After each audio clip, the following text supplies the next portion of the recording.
Jornal. Câmara dos Deputados. Parlamentares do G20 apresentam sugestões para um planeta sustentável. Declaração final do P20 defende combate à fome, pobreza e desigualdade. Participantes também querem revisar os organismos de governança global. Boa noite. Reunidos durante esta semana em Brasília, representantes dos parlamentos dos países do G20 e outras instâncias legislativas analisaram ações globais para o combate à fome, à pobreza e à desigualdade. Os delegados de 23 países também falaram sobre os principais eixos para um desenvolvimento sustentável e a necessidade de reforma da governança global. Por 3 dias, os chefes de parlamento discutiram recomendações aos países do G20. Saiba mais sobre como foi o encontro com o repórter José Carlos Oliveira. 2 semanas antes da cúpula de chefes de Estado e chefes de governo do G20 no Rio de Janeiro, os presidentes dos parlamentos desse mesmo grupo de países ricos e em desenvolvimento promoveram o P20 e aprovaram em Brasília uma série de recomendações para o que chamam de um mundo justo e um planeta sustentável. Foram debatidos temas ligados às 3 prioridades definidas pelo governo do Brasil na presidência rotativa do G20: inclusão social e combate à fome, transição energética e desenvolvimento sustentável e reforma das instituições de governança global. Presidente da União Interparlamentar, a tanzaniana Tulia Ackson, comentou o documento final do P20, divulgado na sexta-feira. Apesar das nossas diferenças e um ambiente internacional muito difícil, conseguimos nos juntar aqui e chegar a consensos em relação a uma declaração conjunta muito ampla, incluindo ações parlamentares para combater a desigualdade, a fome e a pobreza mundo afora, assegurando transições justas e inclusivas para o desenvolvimento sustentável, ajudando a construir uma governança global mais inclusiva e representativa. Esse foi o resultado de 3 dias de negociações dos integrantes das câmaras de deputados, senados e assembleias nacionais das maiores economias do mundo reunidas no G20, também integrado pela União Europeia e a União Africana. O evento começou com a entrega formal da Carta de Alagoas, elaborada durante o P20 Mulher em julho, para reforçar as perspectivas de gênero e raça nos debates do G20 e o protagonismo das mulheres nos temas de autonomia econômica e justiça climática. De forma geral, as parlamentares cobraram a ampliação das leis de cota em busca da paridade de homens e mulheres no legislativo e em outros espaços de poder, capacitação de jovens lideranças femininas e orçamento para financiar as políticas públicas com recorte de gênero e raça. Quanto à sustentabilidade ambiental, a cúpula do P20 admitiu atraso no enfrentamento das mudanças climáticas e apontou medidas para superá-lo.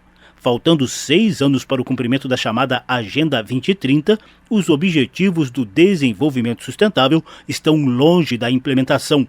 No comando dos trabalhos, o presidente da Câmara dos Deputados, Arthur Lira, lembrou que na edição passada do encontro realizada na Índia, os parlamentares das maiores economias do mundo apostaram na transição energética como guia para o futuro sustentável. A maioria dos presidentes de parlamentos do G20 também defendeu a intensificação da diplomacia parlamentar. A intenção é aproveitar a diversidade de ideias presente no legislativo e criar novo paradigma de governança global com foco na redução das desigualdades e na promoção da paz, como disse o presidente da Casa dos Comuns do Reino Unido, Lindsay Hoyle. War will solve nothing. Peace is the solution. Please, let's work together.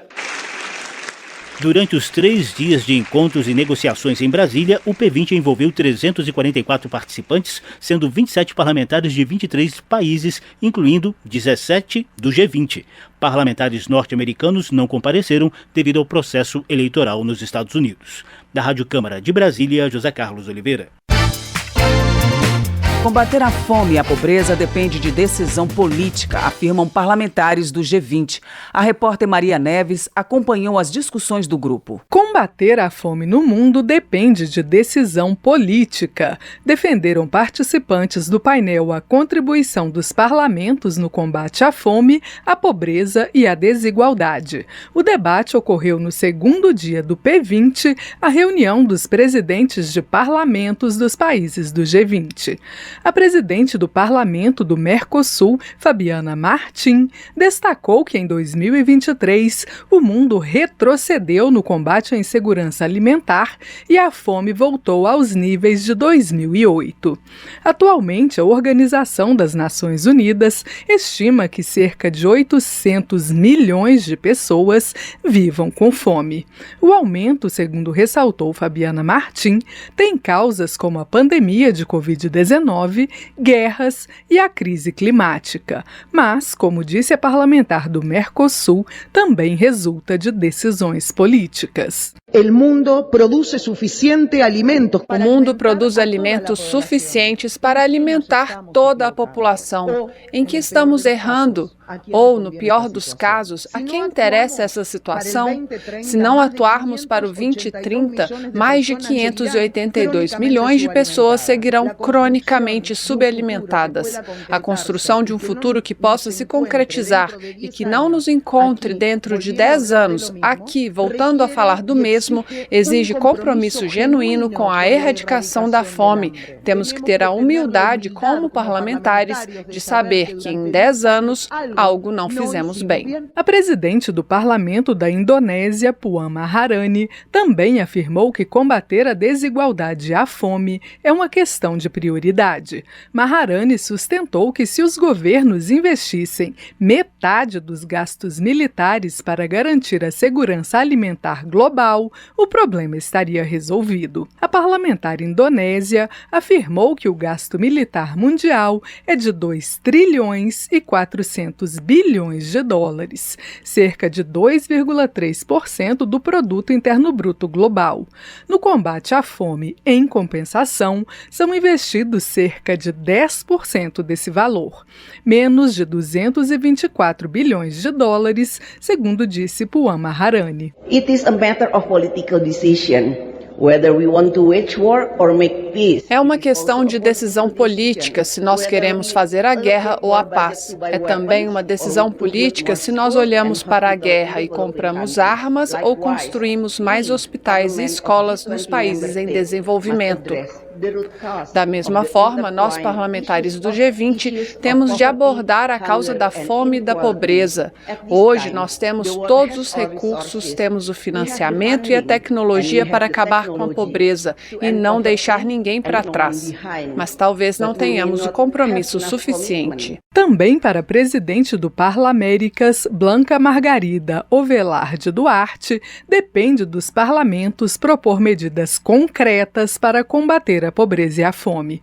Ovelarde Duarte considera a fome um escândalo em um mundo que produz alimentos suficientes para todos. Somente na América Latina, segundo a parlamentar, 22% da população não contam com o suficiente para comer todos os dias. A América Latina alimenta metade do planeta e tem 57 milhões de famintos. É impossível aceitar. Necessitamos mudar essa realidade. Os debatedores elogiaram a iniciativa do governo brasileiro, que exerce a presidência do P20 neste ano, de propor a Aliança Global contra a Fome e a Pobreza.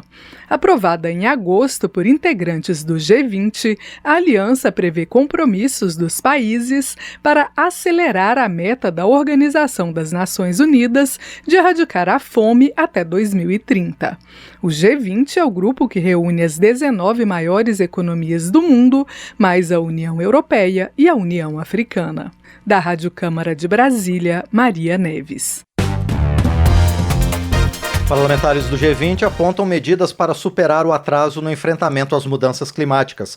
O repórter José Carlos Oliveira acompanhou os debates do P20. A cúpula dos parlamentos dos países que integram o G20 admitiu atraso no enfrentamento às mudanças climáticas e apontou medidas para superá-lo. O debate ocorreu durante a reunião sobre o papel do P20 na promoção do desenvolvimento sustentável. No comando dos trabalhos, o presidente da Câmara dos Deputados, Arthur Lira, lembrou que na edição passada do encontro realizado na Índia, os parlamentares das maiores economias do mundo apostaram na transição energética como guia para o futuro sustentável.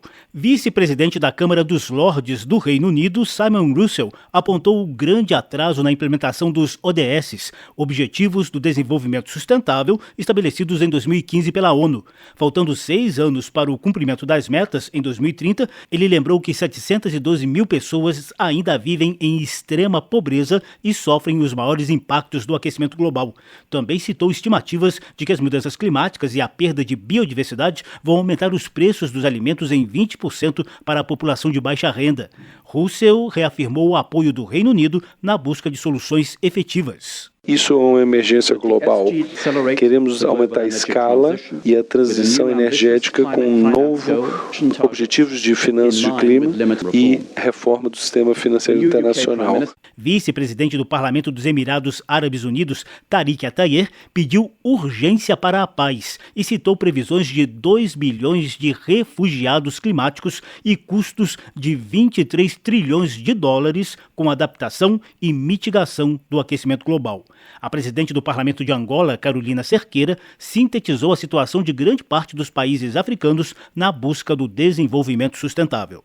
A África encontra-se numa encruzilhada enfrentando simultaneamente desafios e oportunidades. O rápido crescimento da nossa população, a urbanização e o aumento de consumidores apresentam um ambiente promissor e desafiante para o desenvolvimento econômico. No entanto, este crescimento deve ser abordado com uma forte ênfase na sustentabilidade. O senador mexicano Alejandro Hinojosa fez apelo de cooperação internacional para destravar a Agenda 2030 e relatou avanços no México, agora presidido por uma especialista em mudanças climáticas e ex-secretária de Meio Ambiente da capital. Também temos uma agenda vigorosa no tema de energia e el agua e a presidenta Claudia Sheinbaum ha anunciado esforços de energia limpa e eletromobilidade. O vice-presidente do Senado da Rússia, Konstantin Kosachev, manifestou apoio aos objetivos do desenvolvimento sustentável, mas fez um alerta.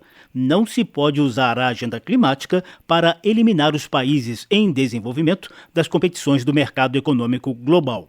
Da Rádio Câmara de Brasília, José Carlos Oliveira.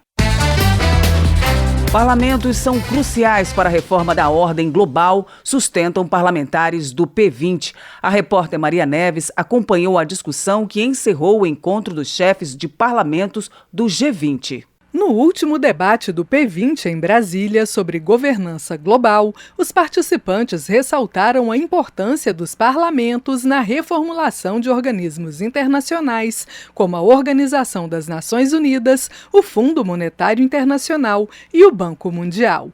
O P20 é o encontro de presidentes de parlamentos dos países que compõem o G20, grupo formado pelas 19 maiores economias do mundo, mais o Parlamento Europeu e a União Africana. A vice-presidente do Parlamento Pan-Africano, Lúcia Maria dos Passos, por exemplo, destacou que na busca por soluções para os problemas complexos do mundo atual, como aquecimento global, fome e guerras, a atuação dos parlamentos é crucial. Isso porque, como disse a representante africana, os parlamentos representam a espinha dorsal da democracia e são os responsáveis por levar os anseios da população às instâncias decisórias internacionais. Ao ratificar tratados internacionais, definir prioridades nacionais e responsabilizar os governos, os parlamentos possibilitam a fiscalização democrática de acordos globais, proporcionando a legitimidade democrática, a transparência, a responsabilização, tornando indispensáveis nos esforços da governação global à medida que enfrentamos os desafios do século XXI como âncora da legitimidade democrática.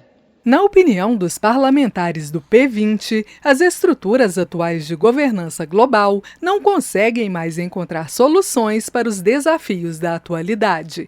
Precisam passar por transformações profundas para aumentar a participação dos diferentes países e ganhar legitimidade. O vice-presidente do Conselho dos Estados do Parlamento da Índia, C. Harivansh, lembrou que os integrantes das Nações Unidas aumentaram 4 vezes desde que a instituição foi criada no fim da Segunda Guerra Mundial. No entanto, o Conselho de Segurança do órgão continua a contar apenas com os 5 integrantes permanentes escolhidos na época de sua criação. Atualmente integram o Conselho de forma perene somente Estados Unidos, China, Reino Unido, França e Rússia. Com essa formação limitada, Shri Harivansh ressalta que o Conselho tem muita dificuldade em fazer o seu papel e perdeu a credibilidade. Para o representante indiano, é fundamental que o órgão tenha maior representação do Sul global. Também para a vice-presidente do Parlamento Europeu, Christel Schaldemose, devido a essa composição pouco democrática, o Conselho de Segurança da ONU perdeu a função. Ela reivindicou especialmente o fim do poder de veto dos países com lugar permanente no órgão. O Conselho de Segurança da ONU, infelizmente, se tornou outro amplificador das diferenças. Mesmo com seu número muito limitado de membros, o Conselho está paralisado. Desde 1991, a Rússia, por exemplo, usou seu poder de veto 35 vezes, muito mais do que qualquer outro membro permanente. Isso significa, entre outras coisas, que as missões de paz da ONU que nós poderíamos e deveríamos ter enviado não foram enviadas. De acordo com o vice-presidente do Parlamento dos Emirados Árabes, Tariq Al-Tayer, até 2050, somente a crise ambiental vai demandar do mundo investimentos da ordem de 23 trilhões de dólares. E, segundo afirmou, esse problema não está sequer sendo discutido pelos organismos internacionais. Tariq Al-Tayer afirmou que, se nada for feito, em 2050 o mundo terá 1 bilhão e 200 milhões de imigrantes climáticos, principalmente saindo do sul para o norte global. Da Rádio Câmara de Brasília, Maria Neves.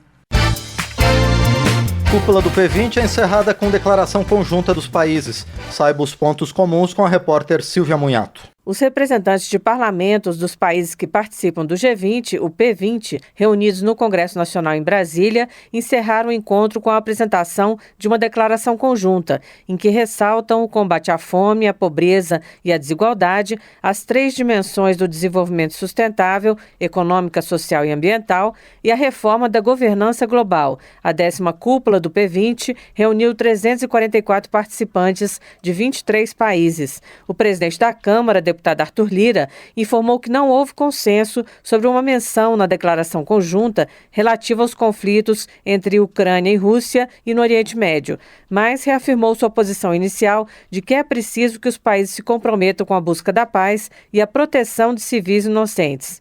É lógico e claro que está evidente para todas as pessoas que acompanham que a geopolítica mundial está mudando e que os organismos de contenção e que buscam sempre a paz, o equilíbrio, em garantir a vida de civis inocentes, eles estão perdendo força pela forma como atuam e como passaram a atuar depois de eventos importantes no século passado que precisam ser revistos para a atualidade dos tempos desse ano. Lira passou a presidência do P20 para a África do Sul, local do próximo encontro do G20 em 2025. A vice-presidente da Assembleia Nacional da África do Sul, Anneli Lotriet, disse que o encontro tratará de solidariedade, igualdade e desenvolvimento sustentável. Ela manifestou sua preocupação com o cumprimento dos Objetivos do Desenvolvimento Sustentável firmados nas Nações Unidas e que deveriam ser alcançados até 2030. Dear colleagues, we are sitting on a ticking time.